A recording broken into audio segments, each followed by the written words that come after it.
재밌는 영상이 잠깐 하나 있어서 짧게 제가 잘라낸 거 하나 보고 가시겠습니다. 이 메모가요. 나중에 정확하게 사람 이름이 기재된 세 번째, 네 번째 메모로 갔다고 하는 것은 거의 진화론에서 얘기하는 단백질 덩어리가 사람으로 진화했다는 것보다도 훨씬 더 믿기 어려운 이야기입니다. 첫 번째 작성했다는 메모가 이렇습니다. 국민들께서 잘 보셨으면 좋겠어요. 글쎄요, 제가 봤을 때는 이것은 예인영 방첩 사령관의 전화를 받고 받아 적은 것이 아니라 전 신의 계시를 받은 게 아닌가 싶은 생각이 듭니다. 이런 것을 바탕으로 그 다음 메모가 진화하고 진화해서 아까 말씀드린 것처럼 거의 단백질 덩어리가 사람으로 진화했다는 건데, 이거 뭔지 다 아실 겁니다. 이미 다 보셨죠. 근데 이거 뭐라고 써져 있는지 읽으실 수 있는 분이 이 메모 작성자를 포함해서 이 세상에 한 명이라도 있을까요 과연? 한번 따라서 써보겠습니다. 이게 첫 번째 줄, 이게 두 번째 줄, 이게 세 번째 줄, 네 번째 줄, 다섯 번째 줄, 이게 저는 자기만 알아볼 수 있는 거다 이런 식으로 얘기를 하는데, 이 뭔가를 쓴다라는 거는요, 어쨌든 간에 필체라는 게 존재를 하거든요. 지금 홍장원이 왼손잡이 오른손잡이 이런 얘기 하는데, 그거를 다 떠나서 일단 그것도 거짓말로 밝혀졌고요. 무엇보다 이거 날려 쓴다고 해도요, 어떤 패턴이라는 게 보여야 되거든요. 근데 지금 여기에 겹치는 패턴이 아무것도 없습니다. 그 꺾이는 정도나 이런 것도 딱 하나 유일하게 비슷한 패턴이 보이는 구간이 어디냐면은 이거랑 이거거든요. 근데 이게 무슨 한글이야. 이거 아무리 필기체로 흘려 쓴다고 해도 이런 식으로 뭔가를 전달하기는 어려운데, 문제는 이 6줄의 메모가요, 이거랍니다. 아니, 이재명, 우원식, 한동훈, 김민석, 딴지일보, 김어준, 그리고 조국, 정청래, 대법관, 선관위원장, 김명수, 김민우, 노총위원장, 민노총, 권순일. 이게 어떻게 이게 지금 이대로라면은 이 맨 윗줄이 이재명, 정청래고, 이 두 번째 줄이 우원식, 김명수고, 세 번째 줄이 한동훈, 김민우고, 네 번째 줄이 김민식, 노총위원장, 다섯 번째 줄이 김어준, 마지막이 조국인데, 이거 조국을 어떻게 쓰면 도대체 조국이 이렇게 되지? 아니잖아요 이거. 그리고 이재명 정청래를 썼더니 이런 식이 된다. 이해하기 어렵죠, 솔직하게 얘기해서. 그리고 우원식이라면은 이런 식으로 써질 텐데, 이게 지금 이 밑으로 뻗치는 게 하나도 없지 않습니까, 여기에서 지금 보면. 그래서 이 메모 관련해서 저는 일단 메모가 증거로 채택된다는 것도 되게 이상하다고 생각하는데, 왜냐면은 메모를 내가 메모 적었고 여기 이렇게 썼으니까 이게 맞아 이렇게 말하는 거를 증거로 채택한다? 저는 이게 일단은 이해가 안 갑니다. 근데 우리가 이해 안 가는 게 하나둘이 아니지 않습니까? 그래서 여기에 대해서 한번 이야기를 해보겠습니다. 자, 처음부터 이제 순서대로 얘기를 하면, 홍장원이 이제 국정원 1차장이죠. 이 정치인 체포 관련 메모입니다. 그런데 문제가 원본이 아니었어요. 이때 낸 게 원본이 아니고, 이거를 보좌관한테 정서해라 이런 식으로 해가지고 두 번째 사본, 세 번째 사본, 그리고 또 이제 나중에는 메모는 세 가지 버전이 있냐, 혹은 4개 버전이 있냐, 이런 데까지 이제 설전이 갔었는데, 여기서 왜 사본이 도대체 있는 거냐라고 했을 때 홍장원이 주장했던 거는 원본을 버렸기 때문이다. 그런데 원본이 갑자기 등장을 한 겁니다. 그럼 이제 말이 안 되는 게 너무 많지 않습니까?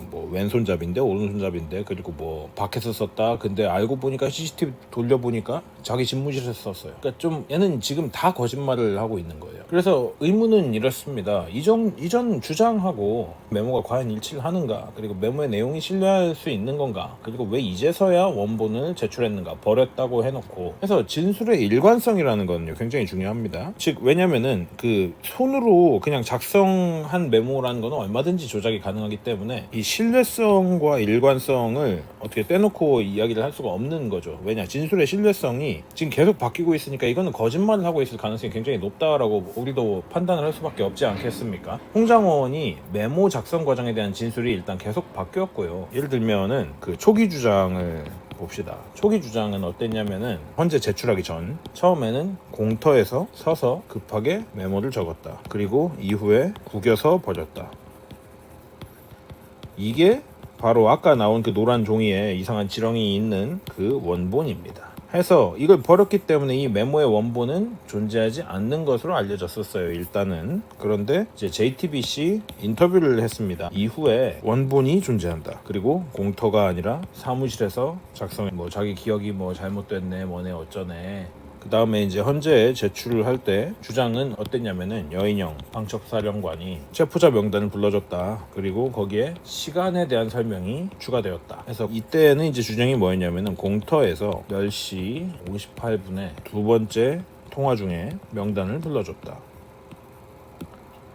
그리고 이후 11시 6분에 세 번째 통화에서 사무실에서 받아 적었다. 즉 여기서는 이제 어떻게 됐냐면은 한 차례가 아니라 두 번에 걸쳐서 메모를 적었다. 그런데 이제 이후에 그 CCTV 기록, 이제 국회의원 의원들이 CCTV 기록을 공개를 했죠. 그때 10시 58분에 공터에 있었던 홍장원의 주장이 사실과 다를 가능성이 있었다라는 게 이제 제기가 됐고, 뭐 실제 위치랑 이동 시간 등을 고려할 때 시간을 잘못 말했을 가능성이 있다. 뭐 근데 그게 문제는 그 사실 시간을 100% 누가 다 정확하게 합니까? 근데 문제가 뭐냐면 이게 과연 정말로 착오냐 아니면은 어떤 의도적인 왜곡이냐, 이게 이제 불분명하다는 거죠. 그래서 그 CCTV를 봤더니 어때요? 10시 58분에 공터에 있었는지도 불확실하고 해서 이제 신뢰성이 계속 떨어지고 있는 겁니다. 진술의 신뢰성이 계속 떨어지는 거예요. 근데 그 이상한 메모들 막 이런 거, 이게 정말로 메모라고 보기는 솔직하게 이게 제정신인 사람이 봤을 때는 어렵습니다. 네. 이거는 그냥 낙서죠. 낙서라는 거는 뭐 그냥 뭐 이런 거.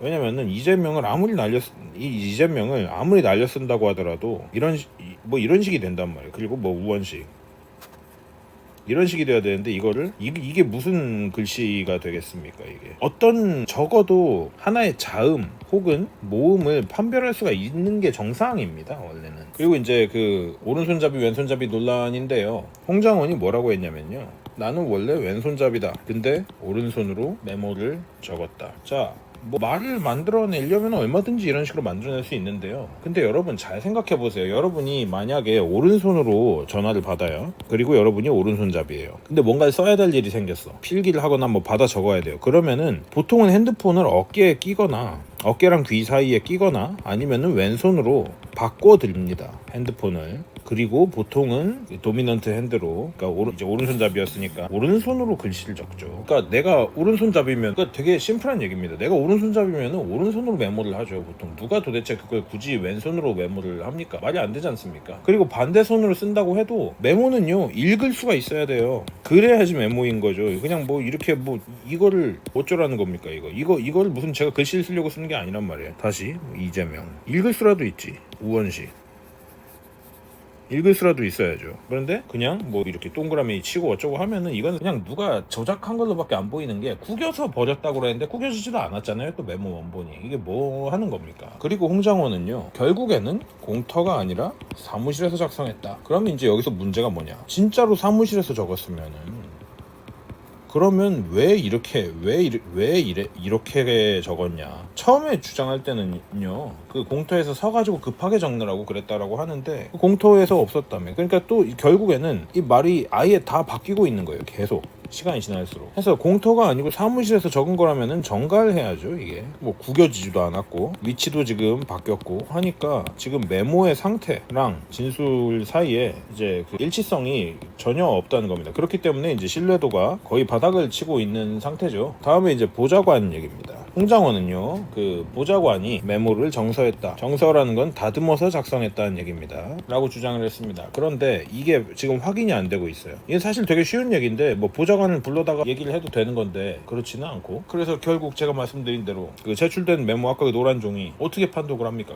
그걸 보고, 그리고 보좌관이 아까처럼 그렇게 뭐 이재명, 우원식, 한동훈, 조국 썼다고 누가 믿을 수 있겠습니까? 이거 솔직히 홍장원한테 그 6개 순서 섞은 다음에 그대로 읽어보라고 해도 뭐 죽어도 그냥도 못 읽을걸요? 근데 그거를 쓴 사람도 못 읽는데 보좌관이 이걸 썼다고? 이거 말이 안 되죠.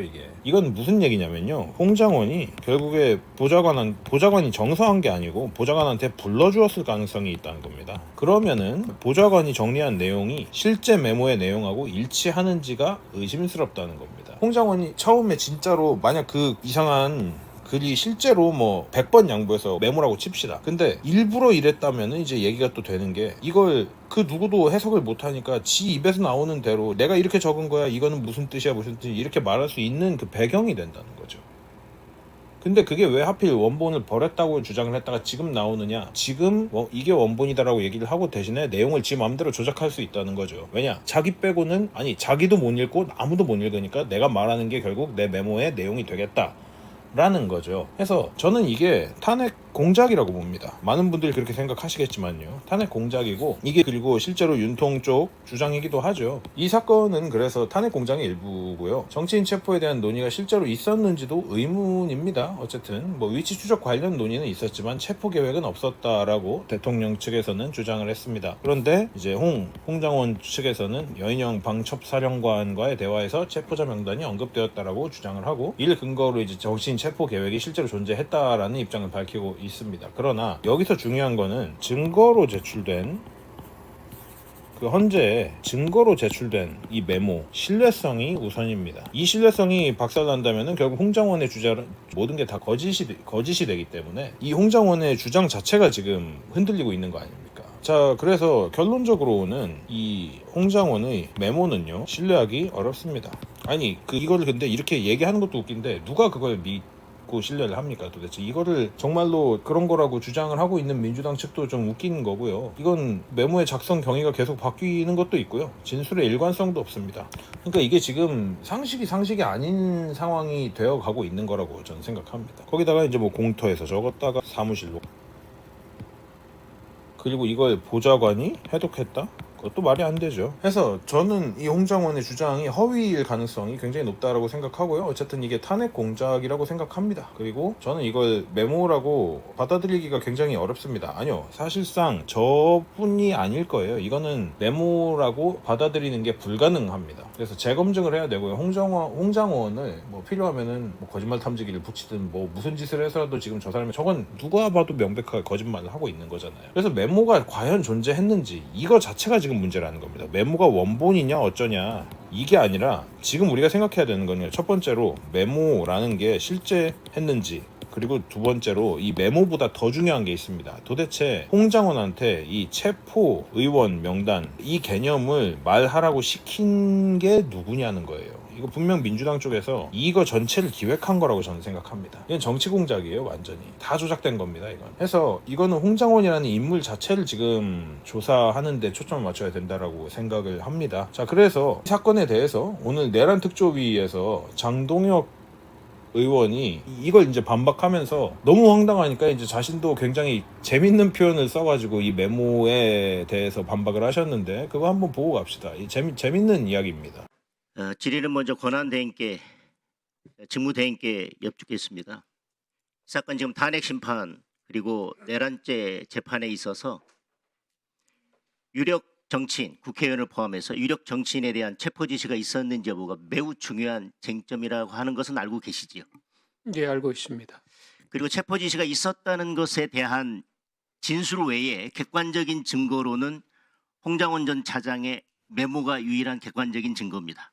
뭐 그거에 대해서도 알고 계시지요? 예, 뭐 관련된 내용들 제가 확인하고 있습니다. 근데 홍장원 전 차장의 메모가 실제로 등장하기 전까지는 체포 지시가 있었다, 체포 명단이 있다라고 하는 것은 거의 도깨비 불 같았습니다. 뭐 있다는 얘기는 있는데 본 사람은 없었던. 그런데 탄핵 2차 표결, 14일 2차 표결을 앞두고 갑자기 그 전까지 나타나지 않았던 홍장원 전 차장의 메모가 등장합니다. 이제 그때부터 논란이 커지면서 탄핵 심판, 탄핵 소추에 대한 가결이 이루어지고 내란죄 수사가 이 메모가 근거가 돼서 수사가 이루어졌습니다. 그런데 어제 탄핵 심판 변론에서 홍장원 차장의 실제 메모, 실물이 등장했습니다. 변론에 보셨습니까? 예, 저도 언론에서 봤습니다. 자, 이게 1차 메모입니다. 직무대행님 오른손잡이십니까? 예, 저 오른손잡이입니다. 그럼 왼손으로 글씨 쓰는 것은 좀 편안하십니까? 뭐 편안하지 않습니다. 왼손으로 글씨 잘 안 써지세요? 예, 저는 뭐 아직 오른손으로 전화 받으시다가 메모할 게 있으면 그럼 어떻게 하세요? 뭐 저 같으면 뭐 전화기로 옮기고 오른손으로 메모를 합니다. 왼손으로 전화 받는 건 불편하세요? 그러지는 않으시죠? 예, 자, 통상의 오른손잡이라면 오른손으로 전화 받다 메모를 할 게 있으면 왼손으로 전화기로 옮기고 오른손으로 메모를 할 것입니다. 왼손잡이라면 통상 왼손으로 전화를 받다가 메모할 게 있으면 오른손으로 전화기를 옮기고 왼손으로 메모할 것입니다. 근데 본인은 왼손잡이인데 왼손으로 전화 받고 오른손으로 메모하다가 이렇게 됐다고 합니다. 자, 직무대행님, PPT에서도 보시는데요. 1차 메모에서 이게 뭐 정보기관이 쓰는 아문지는 모르겠습니다만은 한글에 자, 모, 그 어떤 거 하나라도 식별해 내실 수 있으십니까? 예, 현 메모에서는 뭐 저는 그런 글자를 좀 식별하기 어렵습니다. 이 메모가요. 나중에 정확하게 사람 이름이 기재된 세 번째, 네 번째 메모로 갔다고 하는 것은 거의 진화론에서 얘기하는 단백질 덩어리가 사람으로 진화했다는 것보다도 훨씬 더 믿기 어려운 이야기입니다. 이게 어떻게 2차 메모도 보세요. 저게 2차 메모도 저 거의 뭐 기호의 덩어리라고밖에 보여지지 않습니다. 근데 나중에 저것이 정확하게 사람 이름으로 변신해서 14일 탄핵 소추 표결을 앞두고 11일 날 이제 등장하기 시작합니다. 그런데 홍정은 전 차장은 이거에 대해서 여인영 사령관과 첫 통화는 22시 46분 집무실에서 했다 했는데 어제 저희들이 CCTV를 공개했습니다. 그런데 22시 46분에 집무실에서 통화를 했다고 했는데 첫 통화가 근데 이미 3분 전이 43분에 본청을 나섰고요. 45분에 국정원 공간에 진입하는 것이 확인이 됐습니다. 그리고 또 홍 전 차장이 이인영 사령관과 22시 58분에도 공간 공터에서 한 48초 정도 대화가 이루어졌다 이렇게 이제 했어요. 근데 이것은 아시는 것처럼 이제 홍 전 차장이 기존에 11시 6분에 국정원장 공간 앞에서 메모를 했다라고 했더니 조태영 국정원장이 그 시간에 본청 사무실에 있었다 CCTV 확인 결과 그랬더니 이제 말을 바꾼 거예요. 그런데 영상을 확인해 봤더니 22시 58분 그때는 공터가 아니라 이미 22시 56분에 공간 입구에서 본청 방향으로 이동하는 것이 확인이 됐습니다. 그리고 58분경에는 본청 내부 건물로 들어오면서 환한 곳에서 환한 본청 내부에서 전화를 합니다. 도대체 공터는 어디에 있다는 것이고 그 캄캄한 공터는 그 메모를 어두워서 글씨를 잘 쓸 수 없었다는 그 공터는 어디에 있는 것이고 언제 그 공터에 있었다는 것인지 저희들이 CCTV 원본을 확인했지만 전혀 확인을 할 수가 없었습니다. 자, 법무관리관님, 예, 핵심적인 재판에 있어서 핵심적인 진술 그것이 계속 바뀌고 또 다른 사람의 진술에 의해서 탄핵되니까 또 바뀌었는데 그것마저도 객관적인 CCTV 영상과 같은 것에 의해서 탄핵이 된다면 법무관리관은 그 증거를 재판의 핵심 증거, 중요한 증거로 사용하실 수 있겠습니까? 진술과 아무래도 증명력은 좀 떨어진다고 봅니다. 증명력은 저는 거의 증명력 신빙성은 거의 없다고 생각합니다. 그리고 어디에서 작성됐고 언제 작성했다고 하는 메모가 그 시간과 장소가 전혀 일치하지 않는다면 그 메모에 대해서도 신빙성을 두시겠습니까? 뭐 위원님께서 이 사안을 두고 말씀하시는 첫 번째 작성했다는 메모가 이렇습니다. 그럼 국민들께서 잘 보셨으면 좋겠어요.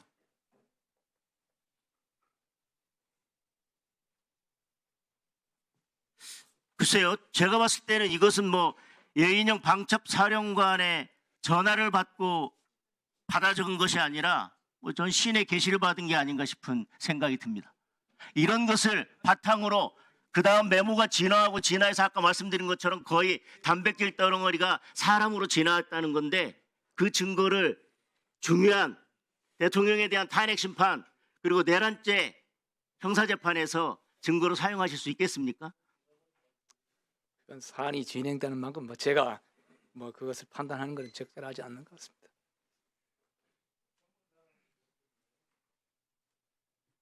예, 들어가셔도 좋습니다.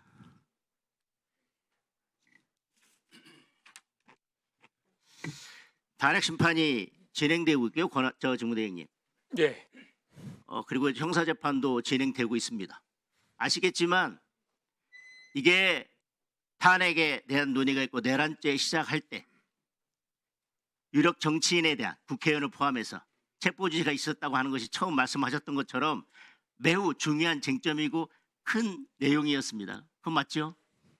그런데 그거에 대한 객관적인 증거는 홍장원 전 차장의 메모가 객관적인 증거로는 유일합니다. 진술 외에는. 그런데 그 진술이 객관적인 증거가 이렇습니다. 예, 뭐 그 관련된 것은 뭐 재판이나 심판 과정에서 분이 정확히 판단할 것이라고 생각하고 있습니다. 뭐 우참하느라고 참 여기저기 다 난리죠. 뭐 어쨌든 재밌는 영상이라서 같이 나누려고 가져왔었고요. 자, 오늘 영상은 여기까지입니다. 좋은 생각할 거리가 되셨길 바라고요. 오늘 영상이 마음에 드셨다면은 구독과 좋아요, 알람 설정 부탁드립니다. 채널에 슈퍼땡스와 그리고 멤버십과 여러가지 후원으로 저를 지원해 주시고 또 저를 격려해 주시는 많은 분들께 감사를 드립니다. 저는 그러면 다음 시간에 좀 더 좋은 영상으로 찾아뵙도록 하겠습니다. 감사합니다.